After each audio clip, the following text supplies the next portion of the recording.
All right, shalom, shalom. First and foremost, I want to start by giving all praise, honor, and glory unto the Heavenly Father, the Most High, our Creator and our power, who the world ignorantly calls God. His name is Yahweh, in the name of His only begotten Son, our Lord, our Savior, and our Deliverer, the Messiah, who the world ignorantly calls JC. His name is Yahweh Shai. Call Halayamla, Yahweh, Bahashem, Yahweh Shai, Bahashem, Fakodash. Blessings and safety be unto the whole full elect out there. And this lesson will be entitled, that Edomite nature is coming out more and more. All right, as we get closer to the end, we starting to see Esau just stop hiding it. You know, he's getting to the point to where, you know, he ain't faking the funk no more, man. Which, you know, you always had some Edomites that was just, you know, plain, you know, they just openly showed their racism and their hatred for Jake, right? And for those of you who may not know who Esau is the so-called white man, the so-called right race, okay? The Bible identifies them as the Edomites. And when I say Jake, or when you hear any other brother say Jake, we're talking about, Jake is short for Jacob. We're talking about Israel and his descendants, right? Israel, whose name was changed to Jacob. As the scriptures tell you that there's going to be enmity between the seed of the serpent and the seed of the woman. The woman represents the children of the Most High. The serpent represents the sons of the wicked. Okay, it was already prophesied and said that it was going to be enmity, which is hatred, between the seed, the descendants of the wicked, and the descendants of the sons of the Most High. Okay, and we're starting to see that hatred come out more and more from Esau, right? Because as you know, go from the time of the garden, you had Jacob and Esau. As Esau, you know, was angry, you know, because his simple ass gave up his birthright, right? He sold his birthright to Jacob, and then he got, you know, he became angry about it, you know, because Esau can't have his way. You know, he said, the days of mourning my father are at hand. Then will I slay my brother Jacob. So from that point on, Esau has had this intense hatred, this intense disdain for Jacob, okay? And that hatred carried on through his descendants, okay? And to this day, you know, even those Jakes who are ignorant, they don't know what the hell going on, those Jakes that still try to be friends with Esau, you know, whether you got a coworker or a neighbor that you cool with, or a Edomite buddy that you grew up with, or whatever, Jake refuses to let go of that attachment to Esau and accept the fact that we're never going to be on one accord. Okay, we're never going to be on one accord. We're never going to be cool, and Esau is never going to love you as an Israelite. Okay, and I can't actually pull any precepts right now, but I'll just quote them, you know. But you know, it's been a lot of things happening lately, and Esau, man, you got to understand, we're dealing with the devil, man. We're dealing with the physical counterpart of Satan, all right?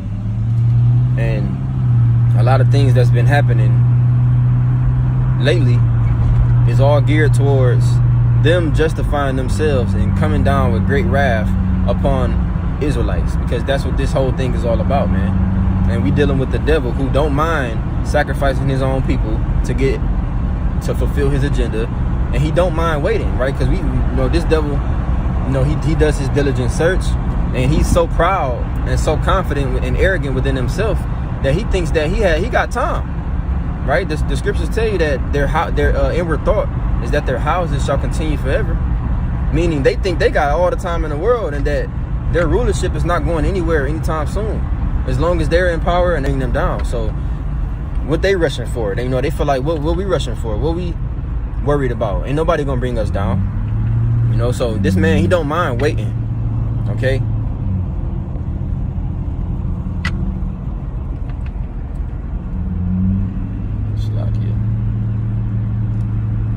You know, he don't mind waiting. So a lot of things that he's already done, I'm talking about 10, 20, 30 years ago, was all geared towards, you know, things that was supposed to be manifesting in this time. But, you know, the Lord is revealing unto him and, you know, allowing him to know and understand Hey, time is short.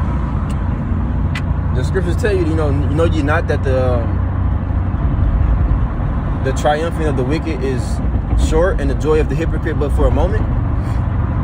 And he's starting to realize that. He's starting to understand that. Because they understand prophecy. They read the Bible. They know who they are. They know how this thing ends. But through their pride, they're deceived into thinking that they can outrun prophecy or they can outsmart the Most High and change prophecy. Right? But at the end of the day, they're the ones who are being fooled. But I'm saying all of that to say a lot of things that's been happening, especially as of lately, is geared towards their hatred that they want to justify themselves, because they can just come right out and bring the hammer down on Jake, but they have this sick mind to where they feel the need to have to justify themselves in doing the wickedness against us that they're going to do. Right? When the scriptures tell you that the wicked plotteth against the just, that's talking about Esau, and particularly,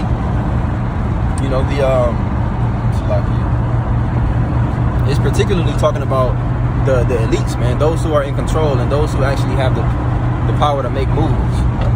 Okay, those are the ones who are plotting against the just. That just representing Israel, of course.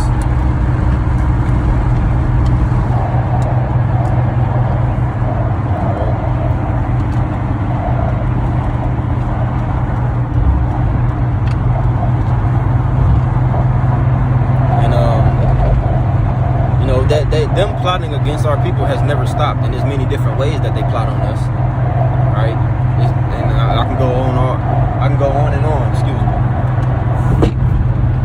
I can go on and on, naming things that they've done to plot against our people. From drugs to medicine to Planned Parenthood to church, religion, so on and so forth. But even when it comes to politics, they plot on our people when it comes to politics and deceiving our people. And convincing them to cleave to one side of the beast, one side of the same bird, right? Two wings, same bird, two horns, same beast. All so they can bring about an agenda. This recent Captain Kirk situation was a ploy. It was an evil device, an evil plan to bring about multiple things, to bring about them bringing down a hammer on Jake, even though it was their own people. It was Edomite on Edomite violence. They still are saying things like,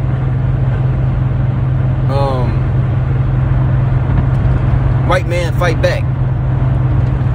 Fight back against who? They're saying things like, oh, they don't, by them doing what they did to Captain Kirk, they don't know the beast that they've awakened. They don't know the dragon that they've awakened and this and that. Well, who is they? Who you talking about? Because that was your people's, But again, it's all a ploy. It's all an evil plan that they're using, and they're completely disregarding that it was a fellow Edomite that took out they boy. But it don't matter, because it was never about anybody else. It was never about these other nations, right? When you think about all of these different nations that was pouring into America during the Biden administration, when he was allowing all of these so-called foreigners and migrants to come in, when this whole ICE situation was implemented and all of that funding went to ICE, why was it? Immigrants are not only subject to being Israelites, so-called Mexicans, so-called Venezuelans, whatever other Israelite nation. It was, immigrants, migrants, foreigners, whatever you want to call them, they're not only subject to being Israelites, man. You have many unregistered, undocumented foreigners living on the shores of America that are so-called East Indians, so-called Arabs, so-called Chinese, so-called Africans, so on and so forth, that are not documented, but they're living on the shores of America, reaping benefits. So why was ICE and that movement, that program funding, why is it geared towards Jake? Why is it that the hatred is being aimed towards Israelites for the death of Captain Kirk? It's because it's all a ploy, man. Okay? When Trump deployed all of those National Guard troops to Chicago and eventually, as of recently, Memphis, excuse me, that's just another, because it's been violence. Memphis ain't just get bad. Shit been bad. DC ain't just get bad. That shit been bad. Chicago ain't just getting bad. That shit been bad. All these different Jake communities, right, which are impoverished, they been bad. So why now? Why now do you decide to implement these so-called solutions? And don't try to say, oh, it's because Trump ain't been president. So it's been so many other different presidents, and Trump is the one that cares. So that's why things is being done, and he's making moves. No, that's not why. Because again, it don't matter what president, what person you put in office. They're just a face. They're just a the forefront guy. They're not the ones who are actually passing and writing the laws. They're not the ones that are actually making the moves, saying yes or no. You can do this, you can do that. Okay? So therefore, the agenda of who's behind the closed doors is deeper than what you see, man. A lot of Edomites, they coming out and they just like woe unto the world.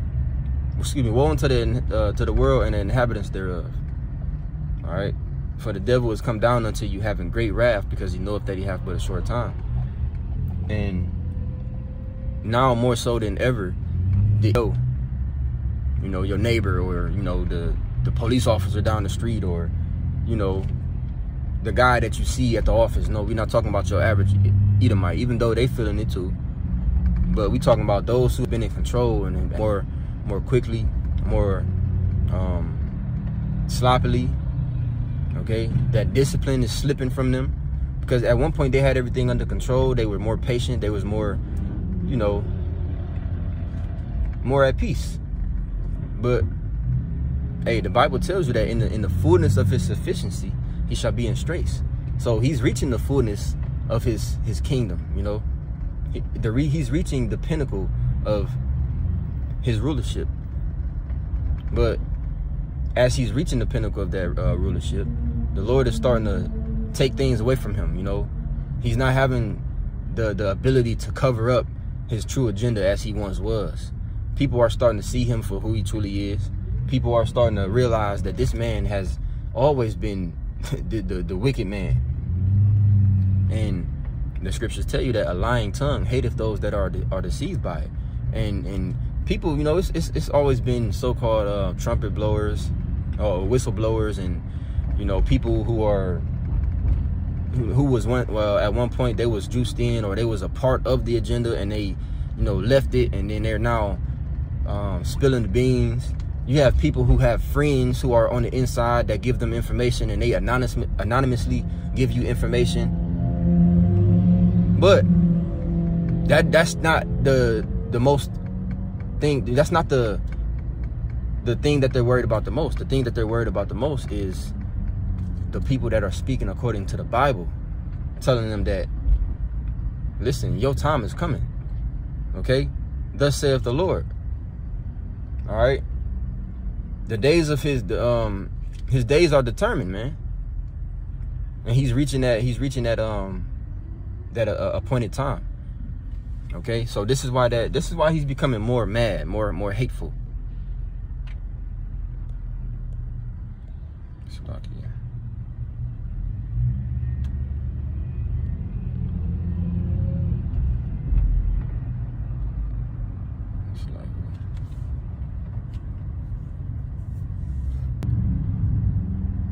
But yeah, as I was saying, the Lord is starting to reveal this to them, man. And this devil, he hates being told no.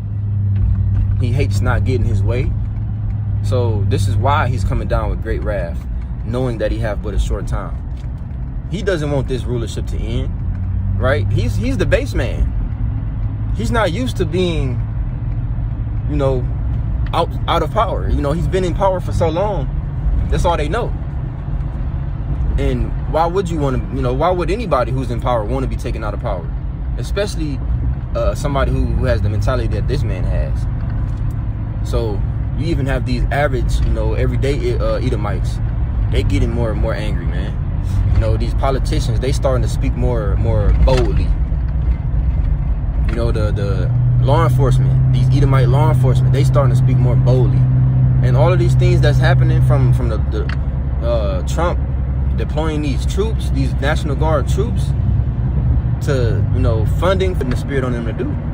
That's what the Lord wants. Okay? Because they're the sword of the Lord.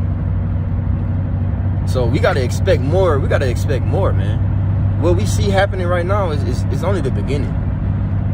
Okay?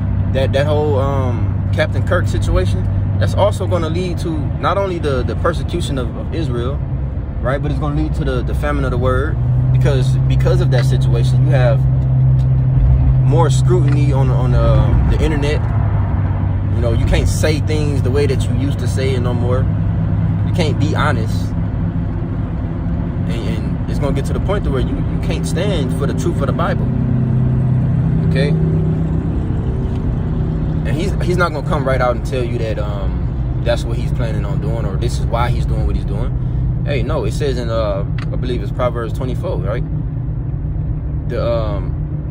He that is hateful dissembleth with his lips, and his pretty much his true intentions is covered by deceit, man. Just roughly paraphrasing. All right. So, you know, his hatred is covered by that deceit. So therefore, that's the brother right there. And yeah, man, hey, that hatred is covered by deceit. So he's not gonna come right out and tell you, like, look, man, this ain't about this is not about the migrants, you know, the real migrants, you know, the other nations. Because it's a lot, you know, yeah, you got so-called Venezuelans and so-called Mexicans, and, you know, they out here so-called illegally, which I'm not even gonna go into that. But what about all of the real threats, you know, the sleeper cells? What about all of them? Why is there no movement or any program geared towards them? Because it's all of these talks by the Pentagon and by the FBI about possible T attacks and all of these different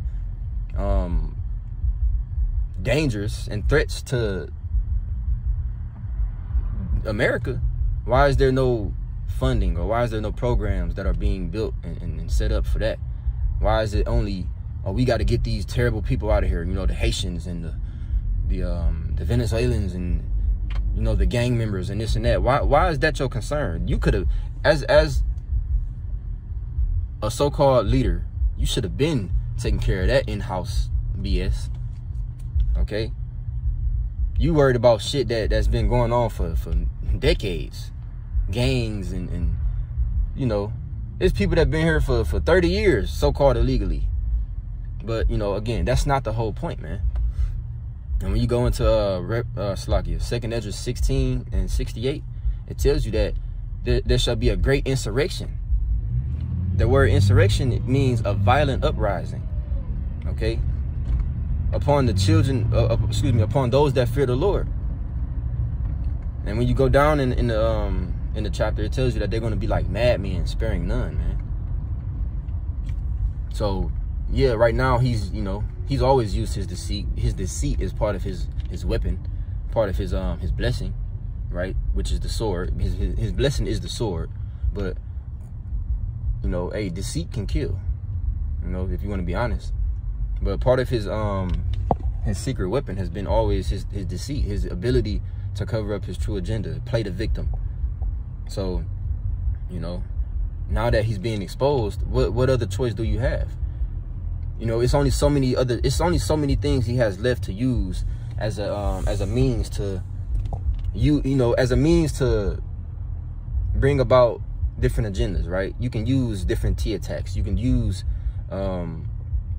situations like Captain Kirk. You can use different violence in the hood and things like that to bring, you know, the troops and But after that's being used, you know, there's only so many things left you have to be used. And now you just got to come straight out and be who you are, which is the devil. Okay? And that's pretty much it, man. I just wanted to speak on that real quick. Just I wish I could play the videos that I had tabbed up, but I'm not able to do that right now on this app. And yeah, my other phone tripping right now, so it's lucky I wasn't able to actually pull any scriptures and show the videos that I'm referring to. But yeah, just be more, you know, be more, but continue to be circumspect, continue to watch, continue to pray, you know, for those of you who believe, man. And hey, stay ready, stay aware, because it's a lot more coming. This devil has a lot up his sleeve, and again, he running out of time. He know that his power is slipping from him, so it's gonna come a time where he's gonna let it all out. Everything that he got, everything that he has in his arsenal, he gonna let it out. Right? It doesn't say he's gonna come down with great wrath for no reason. It says great wrath. So that means, hey, it's gonna get bad for you so-called Negroes, Latinos, and Native Americans. That's why you got to get close to Yahweh Shem Yahushua to have that protection, man. Hey, because this man moving. There's a lot going on right now. That's why we got to stay circumspect, man. But that's pretty much it, man. Lord willing, I pray it was edifying. And with that, I'm going to give all praise, honor, and glory to Yahweh by Shem Yahushua, by Shem Kakodash. Again, double honors unto the apostles and elder bishops of Great Millstone. Salutations, peace, blessings, and safety be unto the elect. Until next time, Shalom and the Bible Ball.